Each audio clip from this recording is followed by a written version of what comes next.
Olunaku olwaleero abayimbi abatandika bayite ba upcoming artists beye ku sharing ensambya Kwewandisa Mukibina Ekibagata abayimbi Uganda Musician Association WUMA okusobola okuyambibwa bw'aba balina obwetaavu. Halima Namakula nga y'omu ku bakulembeze b'ekibiina kino agamba okukola kino bagendereddemu okulaba nga teri muyimbi yenna gwe baleka mabega bw'aba nga balina ettuli bafunye ng'abayimbi. Mama nyini na ssente nze siri mwavu gati mbadde nyimiridde okukuuma nze nina ssente neeyimirizaawo ekyo sijja kirimba naye n'abantu bakimanyi n'olwekyo siyimiridde okukuuma siyimiridde okuyimba nina business am a business woman mbadde neeyimirizaawo ate nze nyimirizaawo ki abayimbi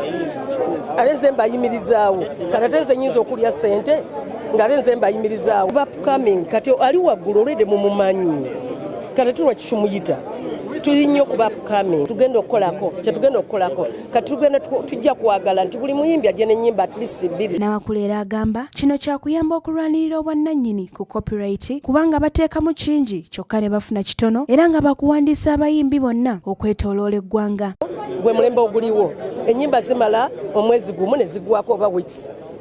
fedda nga tukola oluyimba ne lubeerako n'omwaka ne gugwako ng'oli ku luyimba lumu lw'otambuza niti kikyaliwo kati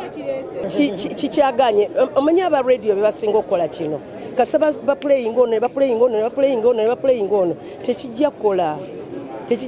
naye nga tetulina kyakukola tulina kwogerako bwogezi ekyo tusobola kikontrolinga kuba ne Bulaaya yonna gye kiri naye aba radio be balina okugamba nti kino tetujja kiteeka ku mpewo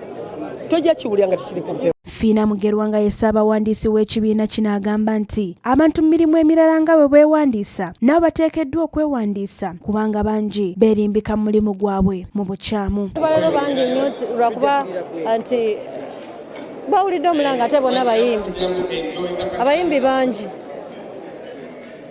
so nabo bazze babenefiting and they've come to get registered. Basuubire otumala okugetinga registered tuli together with Microfinance Support Center egezaako okutusomesa okukolera awamu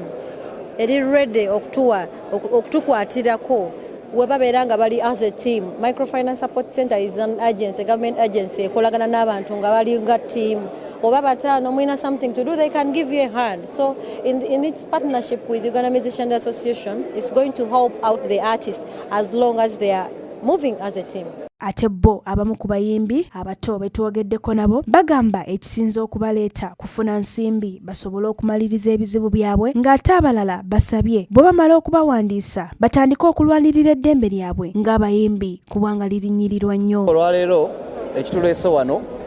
ne sade twabaddewo nga turegisteringa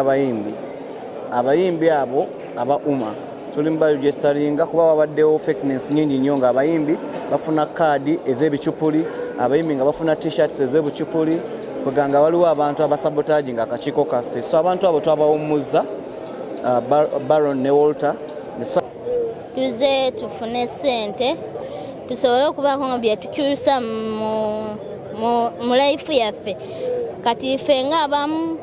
tubanjibwa renti tubanjibwa bingi nnyo okuba okulya okwebeezaawo ng'omuntu. Sarah Nakandi, STV, Select Ey'Enjawulo.